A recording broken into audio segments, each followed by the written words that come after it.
What is going on, guys? Chris with Journals, Comics, and Pop Culture. Today, I'm bringing you a top 20 video. This is going to be my top 20 favorite Spider-Man covers of all time. Now, this is covers that are in my collection. If I don't have them in my collection, I can't show them off.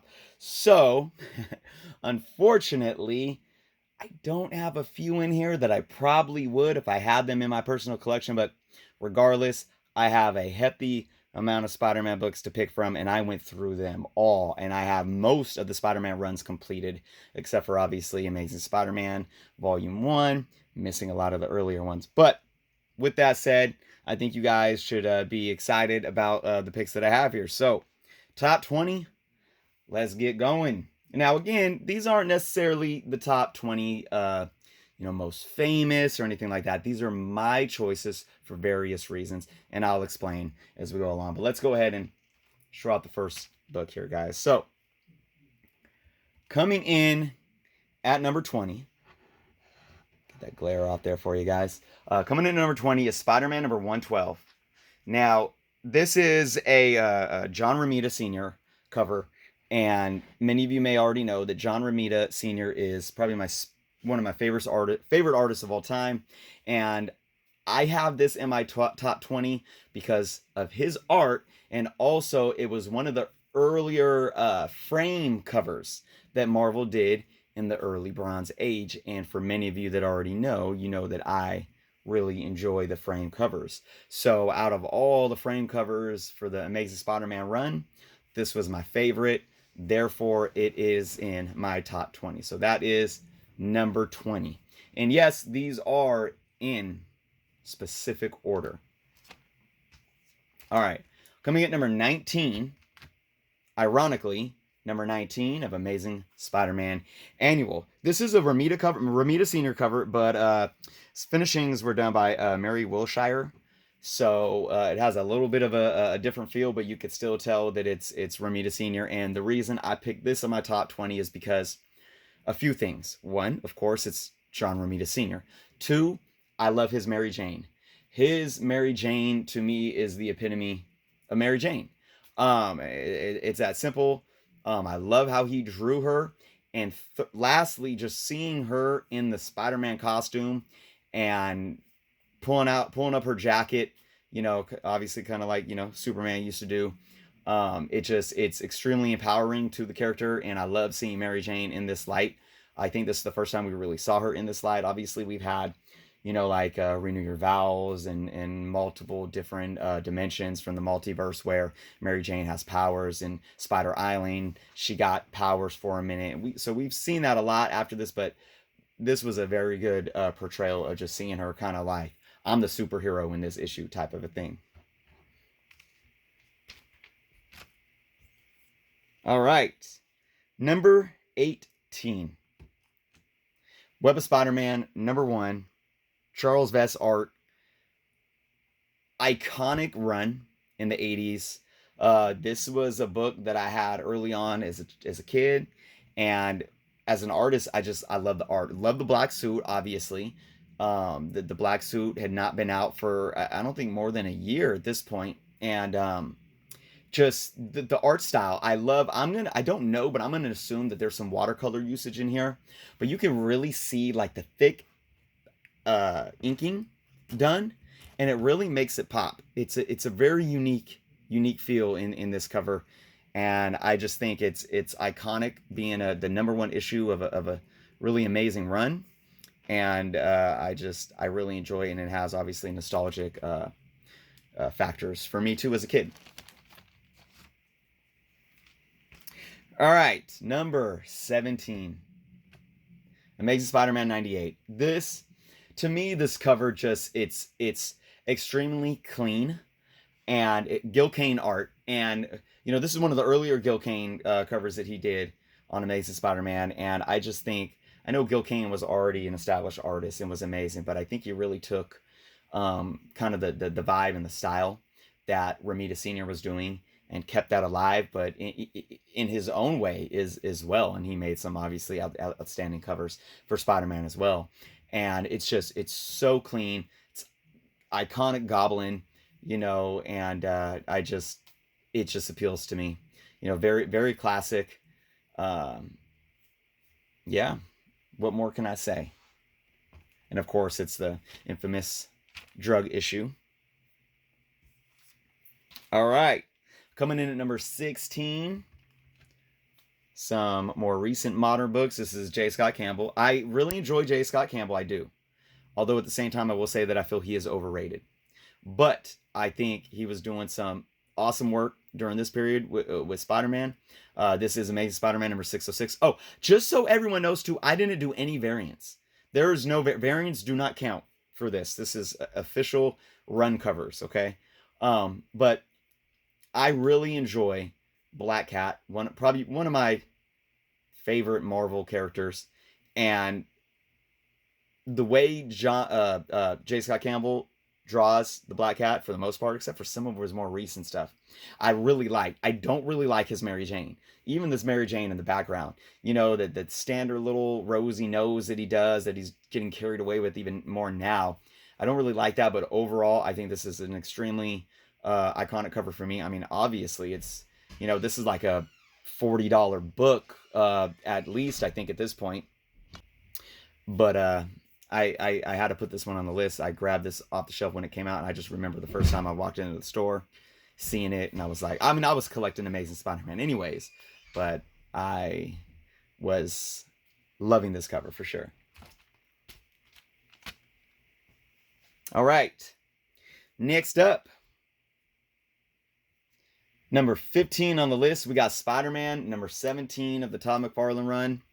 This cover, man, this is Rick Leonardi, and what can I say? I mean, Thanos holding with the gauntlet, holding Spider-Man. I mean, it's just with the suit all ripped up. I just showed off the Young Guns variant that they did a cover swipe of this that was beautiful. But obviously, gotta give love to the original piece. And again, another one that I had as a kid that I just loved. I drew this cover multiple times, so definitely had to throw that in there. Again, very, very personal to me.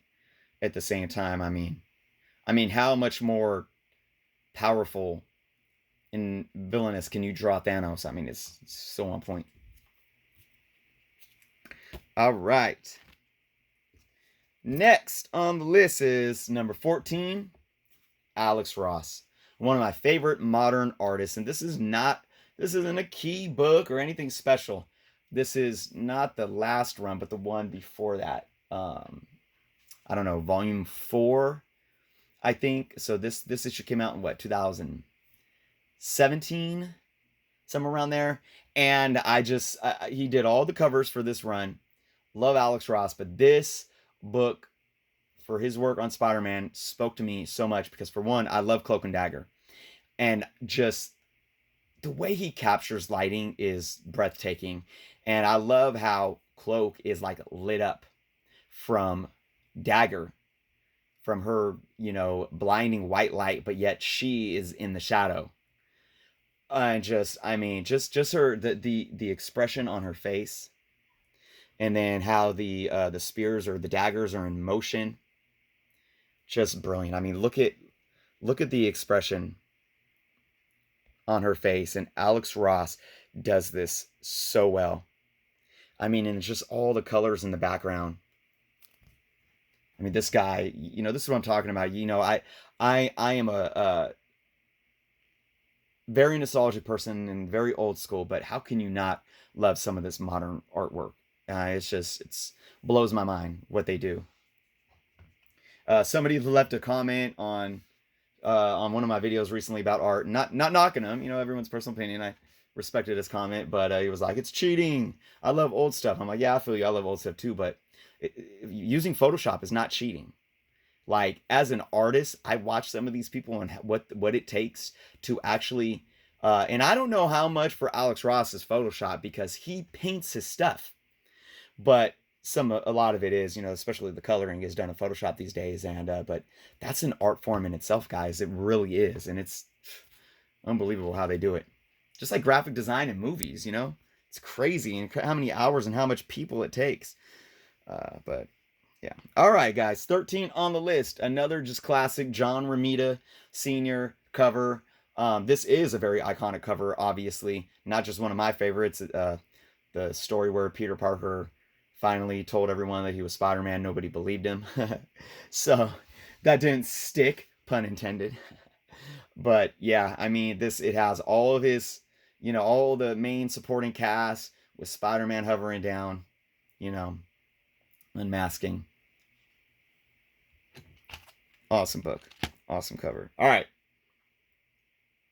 Number 12. Some amazing Eric Larson. Now, again, as you talk about like proteges coming in or being able to carry on tradition, what Todd McFarlane did goes without being said for Spider-Man. This guy comes in and just, I don't want to say he takes it up a notch because I don't think you could compete with McFarlane at that point, but he in a sense he did. He made it his own. And this is the first, I do believe this is the first Venom cover with tongue. And that's one thing that Eric Larson, I mean, he took Venom, if not just the art in general, Venom. I mean, how can you take Venom up a notch? Such a iconic character created by an iconic artist, right? And then he freaking does this to him, this tongue. Wow, this cover, absolutely one of my favorites. I drew this as a kid. I had 2 issues of this copy as a kid, and I don't know what happened to the other one, but just an amazing cover. Spider-Man in the reflection of Venom's eyes, and all the slimy saliva, green saliva falling off of his teeth and tongue. Venom, just amazing, man. So much respect. Eric Larson really knew what he was doing when he came and took over Amazing Spider-Man for Todd. All right, coming in at number 11. Again, you guys could probably start really seeing how much I love John Romita Sr. But again, classic Spider-Man, and classic Mary Jane. First Mary Jane cover, Amazing Spider-Man number 59. Oh, I don't think I said to you guys, this was Amazing Spider-Man number 346. But here we go. ASM 59. One of my favorite of all times. Obviously, it's number 11 on my list. And you got Spider-Man in action, and you got Mary Jane just dancing away. And I showed this often when I was showing off my Spider-Man run a week or so ago in a video, and just said, like, I mean, just how John Romita Sr. drew her, and that's the style, the boots right now, like that'd be fresh right now, you know? So she had swagger even back then. Amazing cover. All right, guys, we're halfway there. We are now down to the top 10. So, coming in at number 10, Amazing Spider-Man number 151, another Gil Kane. Wow. What can I say about this cover, man? It's just like, sometimes it's really hard to put into words. The way that and I like frame covers, right? But the sewer kind of framed, the way that he is in the camera angle, well, not camera angle because it's not a picture, but you know what I mean, right? The angle of the art and how we see Spider-Man from our perspective. That tunnel is very much works as a frame. So it frames up the action of this cover very well, with the water coming down on Spider-Man, him with his hands kind of coming in at you, and just the detail is just, it's amazing. You know, I can't say anything more about it. Gil Kane. All right. Coming in at number 9, we got some Ron Friends. Amazing Spider-Man number 252. Again, iconic as a kid. This is an Amazing Fantasy 15 homage cover swipe. First black suit. And enough said. I mean, it is what it is. I love what he did with the coloring and the sunset and the purples. But to take, obviously, probably one of the most iconic covers of all time, and to take it and probably allow it to be, at this point, one of the most iconic covers of its era. But that wouldn't last long. That wouldn't last very long. All right, guys. Coming in at number 8, Web of Spider-Man number 32. Craven's Last Hunt, and we got some amazing Mike Zeck art. I mean, Mike Zeck was a beast in his own right. Talk about detail, man. I mean, Spider-Man coming up from the grave, the rainfall, the kind of like very, very much of a dark photo filter lens. And just the camera angle with that the headstone, and how we see in the perspective is that we're down there with him as he's coming up out of this grave, and you got the rain just pouring on him. It just captured the moment, the light reflecting off of his back, just an amazing cover, hands down, by an amazing artist. So, all right, number 7. And here we are with some Todd McFarlane goodness. The gold variant. This book, wow. I mean, this is Todd McFarlane just had a thing for being able to create a piece of art in a way that would make everyone want to copy it, right? There's been cover swipes and homage covers to this. He did it himself 12 issues later in issue number 13. Where he was in the black suit. But again, just extremely iconic, sitting on the web, the detail of his web, and count how many spiders are in there. It's amazing. And again, for me as a kid, wow. I mean, when this run came out, Todd McFarlane's art, not just on the covers, but in the books, brought comics to life, for me at least, in a way that I never saw it before. Maybe we had it with Craven's Last Hunt. Maybe we had it with some Frank Miller, in his Batman stuff. And we saw a lot more deeper, more complex and dark writing in the 80s. But for me, because I was still so young in the 80s, going into this, it was like, wow, I never seen anything like it before. So this is why this is in my top 10 for sure. All right, guys.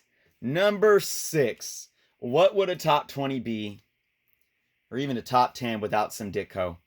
Ironically, this is Ditko's last cover that he did for Amazing Spider-Man. And, Steve Ditko, he is one of those artists that gets so much crap. Maybe they all do. Even Jack Kirby, some people have an acquired taste and they don't like Jack Kirby stuff. But I don't know if anyone has gotten much hate besides Rob Liefeld as Steve Ditko. Because he was so simple, even for his time. But I will tell you, some of his covers are just extremely iconic, and this is one of them. And I love white backgrounds, for one, and the way that's just his basic classic Spider-Man pops. I think at this point in time he may have been getting some tips maybe from John Romita Sr., who was coming in taken from him, because one thing that he did with this Spider-Man was he didn't do as much web lines in his suit as you can see he normally would do. But you got his classic action down here, and it's a beautiful cover to me. And I could have easily picked a handful of Ditko's covers to put in this slot. I probably would have picked Amazing Spider-Man 14, the first appearance of Green Goblin, in this place before this one, but I don't have that book. I almost chose 17 and 21, the second and third appearances, but I just found it fitting, this being his last issue, that it worked. It really worked for me, and it really showcases the legacy that he left behind.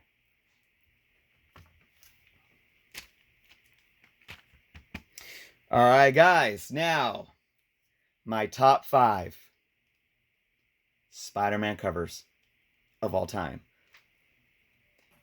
Coming in at number 5, Amazing Spider-Man number 16, another Todd McFarlane. First cover appearance of Venom. Wow. Wow. To be a kid at this time. And I remember walking into my comic shop, which was it was in a old shopping center next to a grocery store. It was a very small unit. I mean, there was no way it could have been more than 15 feet wide, but it was like very long. It was skinny but long, and it was really, really dark in there. And to walk into that store and see this book on the shelf, and I remember it, and like, my goodness, it was just, we already knew of the character. And to see him on a cover, amazing. So Todd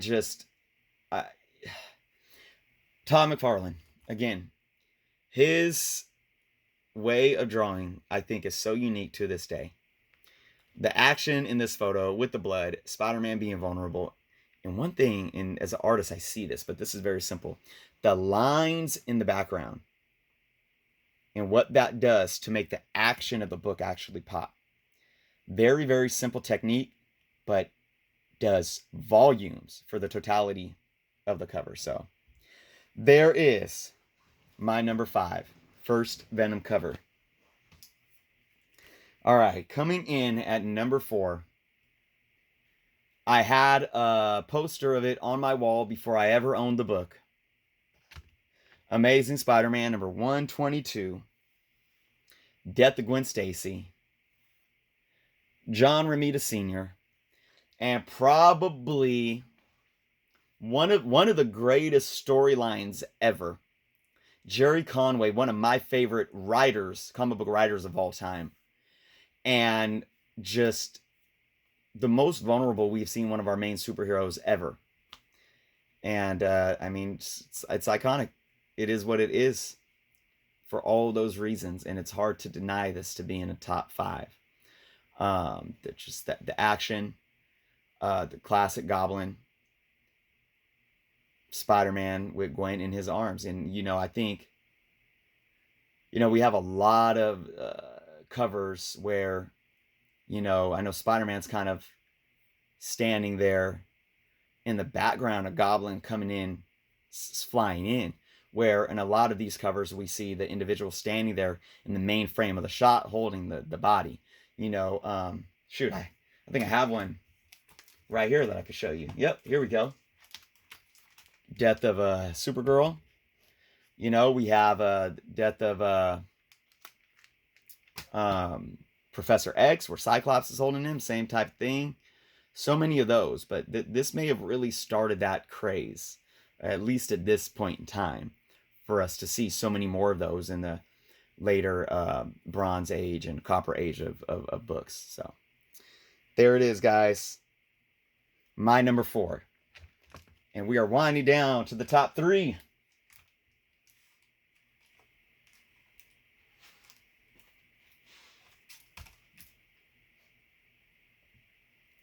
All right. Another very, very all-around iconic cover at number 3.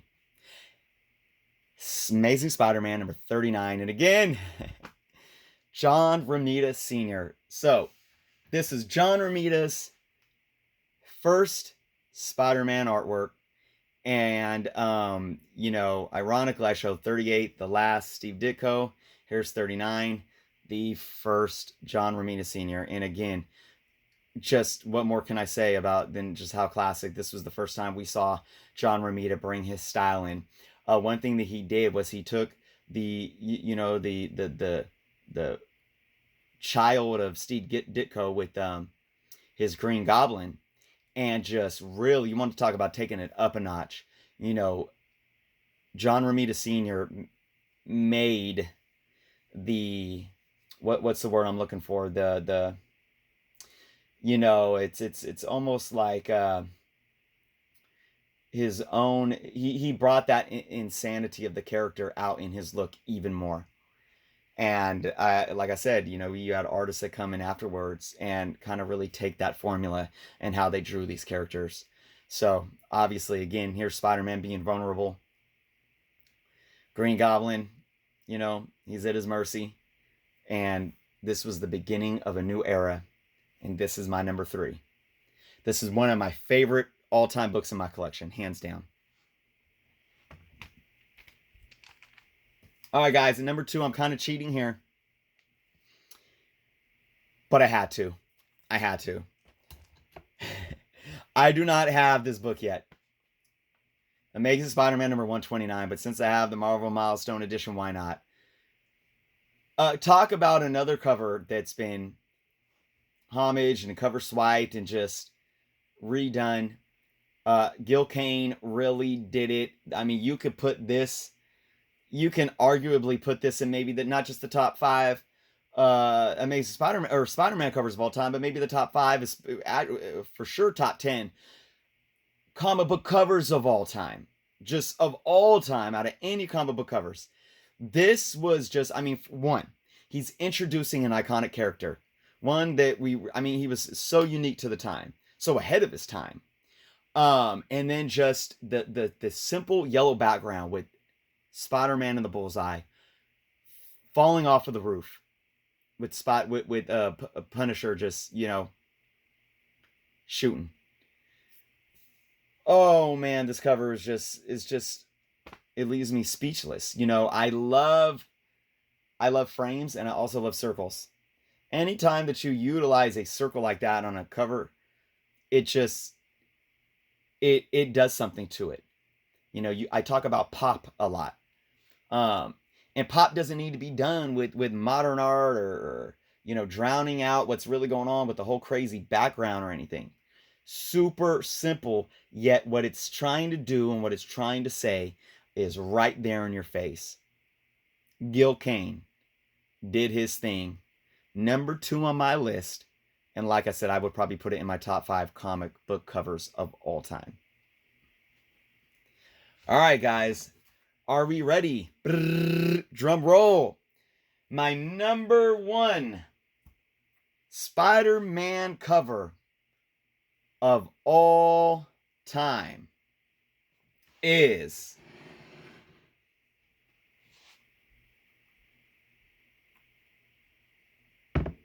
of course Amazing Spider-Man number 300. Todd McFarlane. Forget that it's the first appearance of Venom.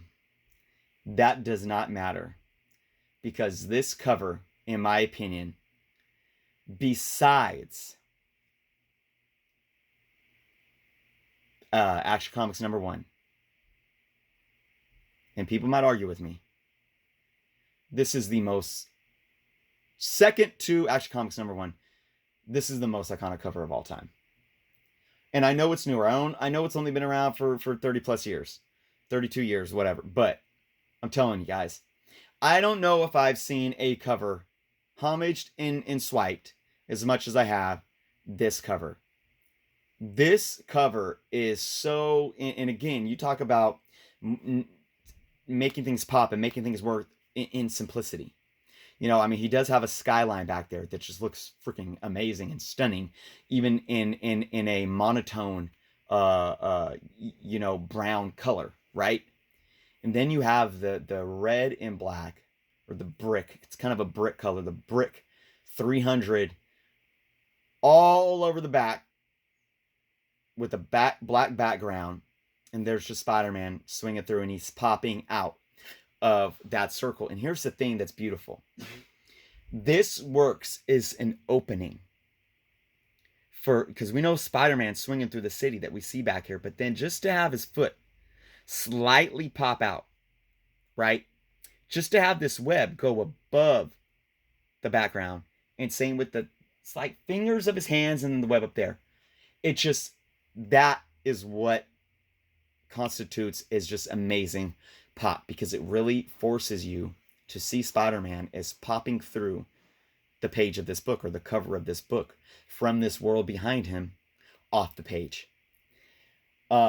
Just the perfect placement of this circle with just this amazing motion capture pose of Spider-Man. And we know that, when the Sam Raimi Spider-Man movies were being made, they took a lot of the poses done by Todd McFarlane and incorporated them into the CGI for that movie. This cover is just, it's unspeakable. Anytime that there is a cover swipe or a homage cover of this, I try to get it. And I don't even have as many as other people do, but I will keep on getting them. When they did the True Believers of this, I bought, I think, close to 10 copies of that book. You know, I have the 3D variant of this, and just so many other, you know, I have some independent, I have some image cover swipes of it. Obviously, I have multiple Venom covers of it. I have multiple Spawn, the Spawn 300 covers. I think I have 2 of those. So it's just, guys, what more can I say for Todd McFarlane creating absolutely one of the most iconic comic book covers of all time. And, you know, its legacy will not die down ever, I don't think. You know, and it'll keep growing, I think, as time passes by. So there it is, guys. Wow, I think this video went on longer than I expected, but I had to, you know, 20 solid books. You know, I'll let you guys know why. And, you know, we counted down, and I enjoy doing this for you guys. And let me know your feedback in the comments. Let me know what you think of my picks. Let me know if you agree, disagree. What books would you guys have put in there? Which ones would you may have taken out? So, with that being said, please, let's have a discussion. Thank you guys all for watching. If you have not subscribed yet, please do so. And until next time.